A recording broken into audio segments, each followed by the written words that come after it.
Hello folks, it is Friday. Somebody mentioned on the last video that, we've not seen this background in a while, and I've always wondered why it goes away sometimes. Well, that is because I'm very, very, very busy at work right now, constantly doing meetings, and I'm basically recording whenever I can get away from them. It is the busy season, it is the silly season in terms of education. We have a lot of students who are panicking over their dissertations, a lot of students trying to get good A-level results, or SAT results in the US, a lot of students trying to get into university, or coming to the end of their second and third years. It's all hitting the fan. So, January, February, as you all know, some of my busiest times of the year, but there we are, in terms of education. I did choose it, so, it's all my fault. Anyway, that is why we have a different background, because, essentially, it takes a lot less time for YouTube to compile and upload a video that is only this, which is great, which is awesome. And we're going to do some hobby nightmares. First of all, I asked you the other day to vote on whether you would like to see more gameplay videos on this channel. I think people got the wrong end of the stick where they thought it would be a lot more work for me to do live streams of games. It isn't. On the other Northern Exile gaming channel, I asked you whether you would want to see those Let's Plays on this channel in the form of a Let's Play, and then the VODs, the recordings, to go up on the Northern Exile gaming channel, which is another channel. It is in the description down below. And a lot of you said, no, we want to keep it as it is. I think a lot of you think that it would be a lot more work for me, but just remember, guys, if I'm uploading to that YouTube channel, gameplay, it's the same amount of work as streaming it and then uploading it. The workload doesn't double. So I think I'm going to press ahead with that, because I think people misunderstood. But yeah, there will be no slowdown of content. Everybody's happy, everybody's good, and I'm happy. I'm currently playing a Bretonia campaign in Total War Warhammer, which is pretty good. Anyway, Grims is back in the first Hobby Nightmare of the day. Now that we got that housekeeping out the way. And he says, howdy North, Grims here. It's been a minute since I've written in, but now I have a final update from the first Hobby Nightmare I wrote in about 4 years ago. Yeah, dude, doing that, there is a playlist now of all the Hobby Nightmares, all of them. They're literally right there. It's a massive playlist, 400 odd videos. I know, and each of them is like an hour long, so that is a lot of content for you to get through if you're just starting out on the channel. But 4 years ago, so Grims was one of the originals. He's one of the guys who wrote in some of the original Hobby Nightmares, which is really cool. To give a refresh about this, it's about a guy that we can call Jensen. Okay, alright. About 5 years ago, I went to play my first real game of 40k. I played Salamanders and he played, can you guess? Yeah, Tau. He played Tau. Of course I got whipped turn 2 and just assumed that was the game. After getting more games in with different people, I realised that was a bit of a fluke. He was a win at all costs, selling and buying armies depending on what's the meta army kind of guy. My brother and I had to watch him roll or he'd make up... what, really? My brother and I had to watch him roll or he'd make up all 5 up saves? Okay, he'd make up all 5 up saves, okay. Eventually, everybody kind of pretended he didn't exist. He kind of lived at the club store for a while, sitting in the corner, now into Magic, after he sold his Warhammer. Now, I don't ever talk to him directly, but the knowledge I have now comes from the store owner. Apparently, he played at all of the Magic events every other Saturday, and was kind of the trouble player. Shuffle trickery with his cards, win at all costs kind of vibe. One day a Magic event was happening, and he wanted to judge. Now, he wasn't an official judge, but they let it slide as they were short-staffed. Okay, before I go any further, Magic the Gathering players, even if you've got to write an essay, I will read it in the comments. How do you cheat at Magic the Gathering? Can you cut cards, right? Like, how do you actually do that? How do you actually cheat at Magic the Gathering? Let me know. Now, allegedly, a kid was there playing and lost the game, so the kid wasn't in a good mood. Alright. Jensen said, well, better luck next time, in a nice way, and did an adult slap on the back, hitting the kid hard enough to make him cry. Being that he was representing the store, being a judge, touching or hitting kids is a big no-no. Due to this, Jensen has been banned from the store, and I personally haven't seen him since August of last year. Okay, I need to see this slap on the back. Okay. I've known I've known kids in the past to be whiny little bitches when it comes to stuff like that, right? If a kid's already having a bad day or had a bad moment because you lost a game, and then has an excuse to let that emotion out by crying and making somebody else the bad guy, they're going to do it. Do you know what I'm saying? I'm sure you all know what I mean. Like this kid's obviously having a bad day. He's getting annoyed. He's got a lot of emotion boiling up, and then somebody just pats him on the back. Don't worry about it, man. Pats him on the back. He goes, ah, and lets it out. Right? Happens with kids all the time, dude. Like they're looking for an outlet for their emotion. Somebody gives them that outlet, and in doing so, unfortunately, gets into trouble. Now, I haven't seen what went on, so but you didn't say it as like a really hard whack, right? You know, like yeah, it's an adult slap on the back. Yeah. So I'm not sure this was enough for the kid to start crying. So it is very harsh. I think this store was looking for a way to get rid of this guy, and this is the perfect excuse where they've gone, right, get him out of there. Only now do I know this story because of one day just asking, hey, guys, what the hell happened to Jensen? Just a little update to the only guy that I've met and feeling a little pity for him, knowing he'd have to drive an hour and a half either way. But I've attached some pictures of my Black Templars, World Eaters, and now Grey Knights. Here's a pic of a present my brother gifted me for Christmas. I love him, and he's way better at painting than I ever will be. Alright, cool, let's have a look-see, shall we? Since we are a picture service, really, in today, when it comes to this kind of thing. Let me have a little look here. Let me download these. 1, 2. Yeah, I do think that it is pretty harsh. Yeah, we do stick up for Jensen sometimes. If it needs to happen, we do stick up for people because at the end of the day, I'm not sure that what he did there was really tantamount to, oh my god, how dare you, what are you doing? It's just not my kind of thing. You've attached these files as HEIC files, man. I can't read them, so they're not going on the channel. Sorry, man. They've got to be JPEG files, or I can't put them on. All right. So, Luke is next. Hello, Luke. Hope it is all going well, my friend. And he says, hello, North. Luke the Aussie here with another 40k nightmare. This story is about a doubles tournament with my buddy Richard, and how it was poorly organised and a few cheaters were involved. So sit back with your choice of drink and enjoy the nightmare. I apologise in advance, this is a bit of a long one, no problem. This story takes place back in 2018 during 8th edition. Not everyone's favourite edition, but for my buddy Richard and I, 40k was 40k and we were just happy to be playing. Usually we play against each other, so when we saw the sign-up sheet for a doubles tournament, we jumped at the opportunity to play together.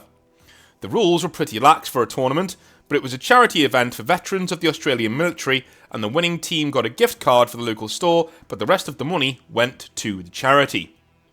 The rules of the tournament for your choice in army were simple.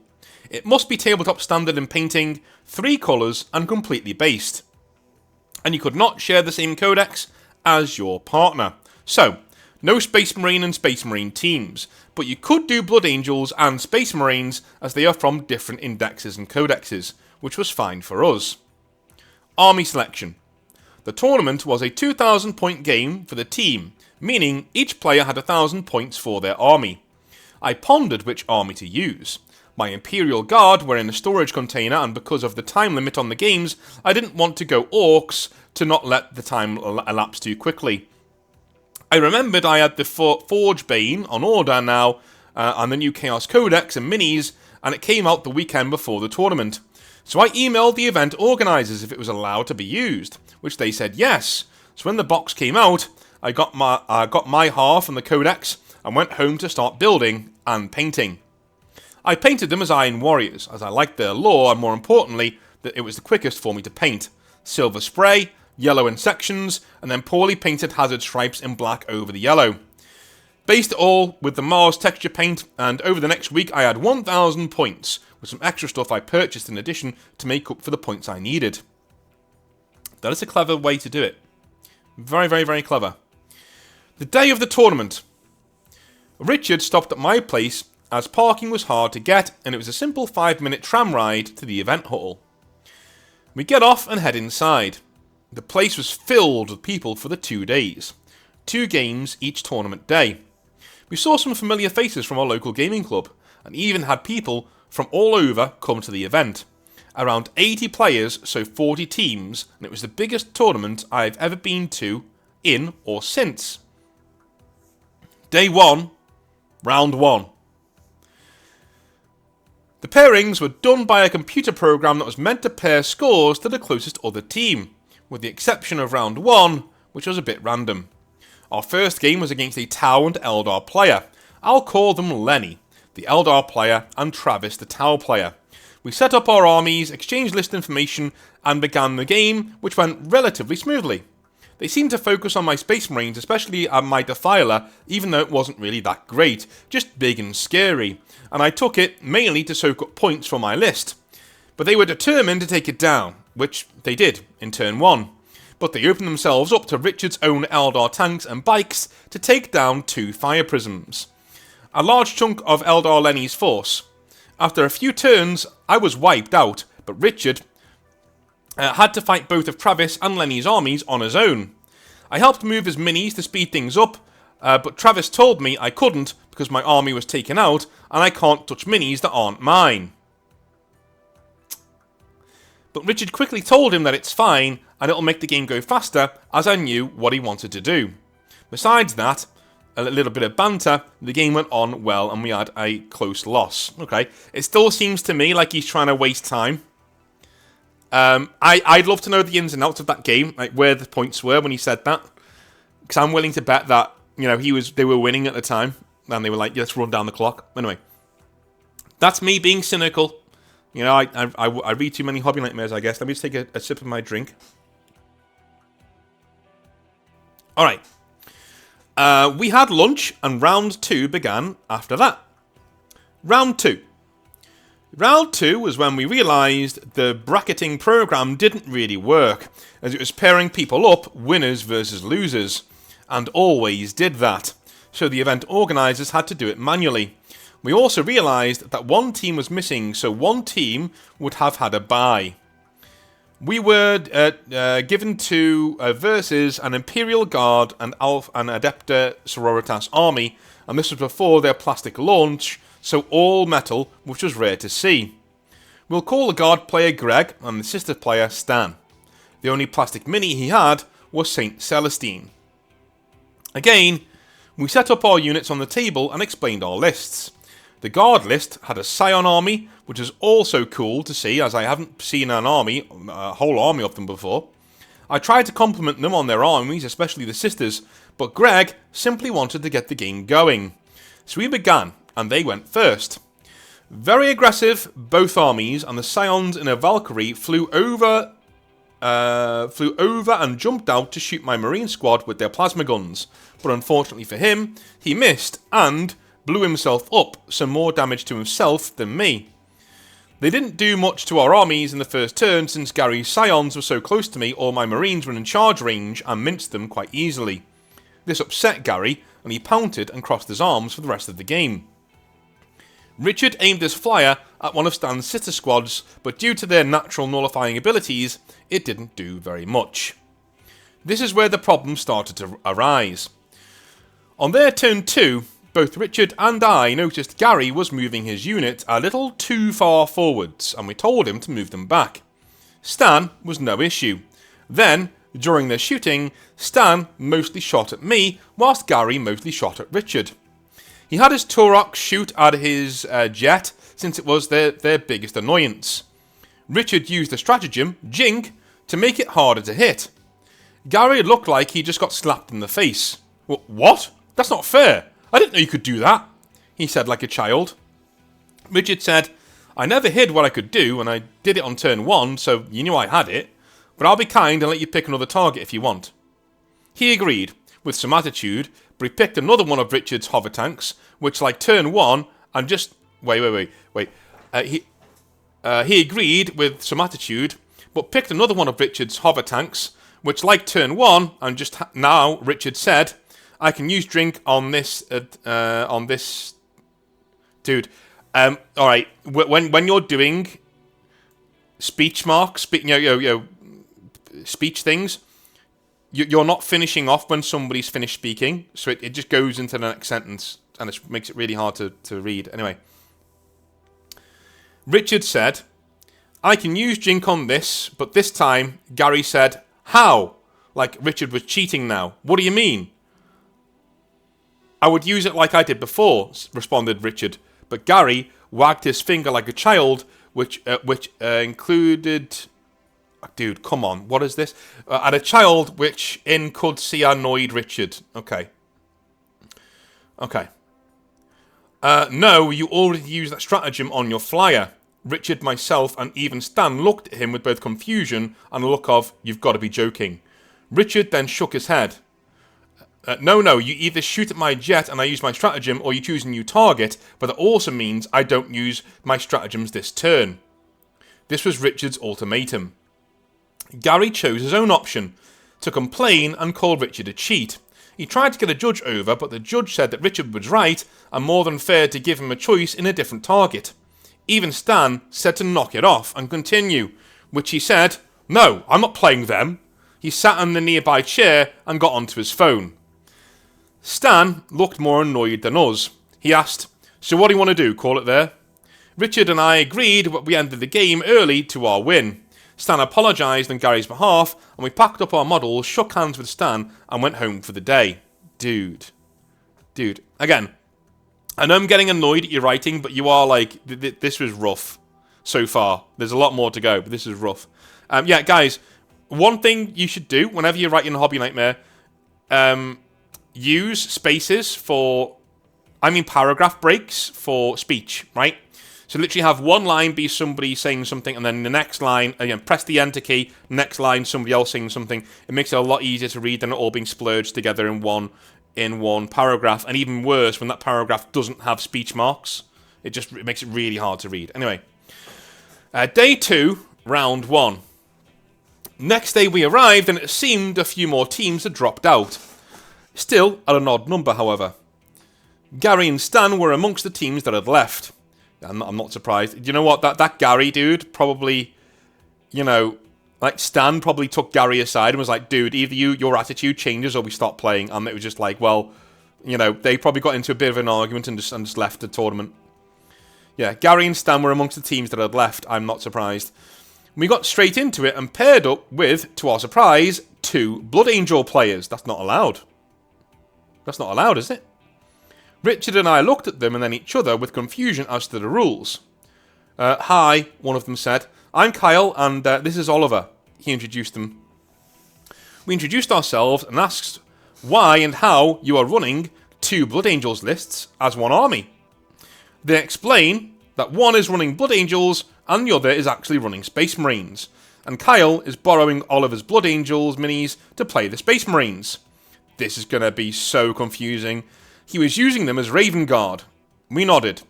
Well, you can just tell us which is which for when we shoot. That's fine, as the Raven Guard had a -1 to hit against them. Okay. We begin to play, and we go first. But we don't do as much as they... Okay, I'm going to read that again. We begin to play, and we go first, but we don't do much damage as they deployed everything on their back edge of the table. They move up and take down a lot with Devastator squads and snipers. Moving to our second turn, I was in range to shoot this time. I asked which is which, as I didn't know what was the -1 to hit and what wasn't. Their lists were extremely similar too. They had scout squads each, a heavy weapons team with las cannons each, a couple of tactical squads each, and assault marines. The only real difference was that one had the infamous Smash Captain with Sanguinary Guard, and the other had Shrike with a Vanguard squad. Okay. Dude, you have to put more effort into painting your minis, says Oliver. What? Well, I did paint these in a week, so I didn't do anything fancy on them, I explain. Well, maybe you shouldn't wait a week to paint your army, he retorts. I didn't have time to argue this with him. I know they weren't painted well due to the brush job, but I didn't ask to have them reviewed either. Wow. Wow. And who plays Eldar anyway? He says to Richard. Richard just looked up at him and glared. Look, listen, are we going to play or just shit talk? He said. He asked clearly, not in the mood either. All right, but prepare for a smash by the smash, Captain, he says, and holds up his beloved Blood Angels captain. We start playing, and it was always so hard to tell which was at -1 to hit and which wasn't. The problem was, I would pick a target and ask, is he a raven or an angel? And Kyle would always say he's an angel, so I picked it to shoot at. Then Oliver would interject. That's Kyle's, that's -1. Wait, I thought you said that was an angel, I said, looking up. Oh, I got mixed up, Kyle says. Well, can I pick a different target then? I was in range of both Devastator squads, but I was trying to take down the Angel squad. No, sorry, you already picked a target and rolled the dice. Kyle says, but I hadn't picked up any dice yet, and all I did was roll to hit. Granted, it wasn't a good roll anyway. I sighed and shook my head, and due to them being in cover, my shots actually did nothing. Yeah, these guys are douches, man. These guys are a pair of douches. Like, number one, like, I know you're trying to lead into, well, he's cheating and stuff, and they're using really smarmy tournament tactics, but the main thing here is the critique of your models. It's just so out of left field. Like, why is he doing that? Why? There's absolutely no need to be that unpleasant to your opponent. I don't get that at all. And then we get into the smarminess of the tactics. Yeah, sure. That sucks, but, you know, there we are. Anyway, the game would continue to go on like this. We would pick a target, and they would say it was a -1 to hit, even though we could swear the other unit was the -1. It got infuriating. When the Blood Angels Slam Captain came in, it was pretty much game over at that point. They won the game, bragging how easy it was, and that we should just play Space Marines. We don't mind losing, but losing to people who don't know how to win in a good way feels annoying or bad. Our game was one of the first games to finish. We looked around and saw a game that had Orcs and Guard versus Nids, and Genestealer Cults. Everyone at the table had a Horde-heavy army, and after watching the game for some time, we decided to go on lunch early, as the lunch break was between games for an hour, and at that point, it was 30 minutes remaining for the game still playing. So, an hour and a half lunch break sounded good to us to reset. Alright. When we got back 5 minutes before the final round, we found out the Horde table had only just finished their game. Of course they did, it's a Horde army, it's 40k. Which was bizarre, as Dice Down should have been an hour ago. And it turns out they only got to the end of turn 3, of course. Richard and I hoped we didn't versus them next. Fortunately, we didn't end up going against them, but since the tournament organisers had to manually do the pairings, and even with the drop of players, we were still one team short of even numbers. One team was going to miss the final round. That team wasn't us, but this poor father and son team who travelled 8 hours to attend this tournament had to sit it out. A lot of people, especially them, were complaining and saying one of the Horde teams should have been the bye team as they went way over time. But the tournament organisers couldn't be bothered and continued onwards. The father and son team left early. Dude, that's bollocks. That's bollocks. I'd say, right, which one of these two idiot teams who can't finish their game on time, which one won? Alright, you guys play, you guys don't. Simple. A learning experience, dudes. Fuck off. Go away. Right? Serious. A father and son? Dude, no. Play the game. Round 4, the finale. Round 4, we were paired up with the Space Wolves and Custodes players. But the Wolves player, Ben, was the Wolves player, and Jerry was the Custodes player. Ben had a massive Wolf cavalry. Jerry had a lot of tanks from Forge World. They were both decent and efficient with their turn times, but didn't communicate much in terms of what was going on and what they were doing, and Richard and I found it hard to keep up. By top of turn 3, we lost every unit. We shook hands and packed up. We waited for the end of the game, speeches and prizes. Turns out, the team that came first was the Nid and the Cult team, which angered a few players as they went over time in every single game they had. Richard and I left, had a bite to eat, and went on our way. Unfortunately, that was our last game we played, as he moved away a few months later. So, that is my last nightmare that I have. unless something new pops up. Thank you, North, for reading. I know it was a long one, but it happened in 2 days. Hope you enjoyed it and look forward to listening to more Hobby Nightmares. Cheers, Luke the Aussie. Cheers, man. Next time, remember my advice. Split up the speech marks. Anyway, dude, I don't think... We've had cheaters on this channel before. We've had people go above and beyond in terms of being assholes before. Absolutely. But I honestly think, in terms of tournaments, I honestly think this is the most why North doesn't go to tournaments video we've ever done. Right? Because this wasn't a really violently bad tournament. Right? It was just a normally bad tournament. This is what you get at a tournament, at least for me, right? It happens all the time.